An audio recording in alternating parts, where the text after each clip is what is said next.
Asus has launched the 6GB RAM variant of the Zenfone Max Pro M1 in India. Here are the top things you need to know before buying the Zenfone Max Pro M1. First is the processor. It has the same Snapdragon 636 processor, which is octa-core processor coupled with 6GB of RAM and 64GB of internal storage. The performance is smooth, there is no issue or a slowdown. It comes with a Full HD Plus display, which is 5.99 inch, which is protected by 2.5T glass.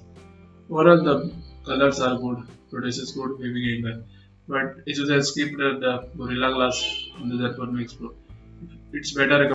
Next reason is the camera. Asus has improved the camera on the 6GB RAM variant. It has a 16 plus 5 dual camera and a 16 megapixel front facing camera.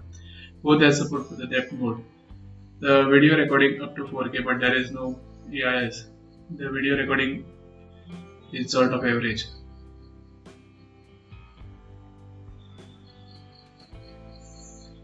Zenfone Max Pro has a micro USB port support. There is no USB Type-C. It comes with a 5000 mAh battery. It takes around 2 hours 45 minutes to charge your device fully from 0 to 100%. It is able to deliver more than 1 day of battery life. The battery life of the Zenfone Max Pro is good compared to the Redmi Note 5 Pro. The Zenfone Max Pro M1 runs on a strong Android OS and will be getting monthly security updates and will be updated to Android Pie and Android Q. It has also support for the dual VoLTE out of the box. The Zenfone Max Pro offers pretty good processor, battery life, camera, but the build quality of the device is not that great. Also, it supports micro USB, no USB Type-C. There is no quick charge support yet.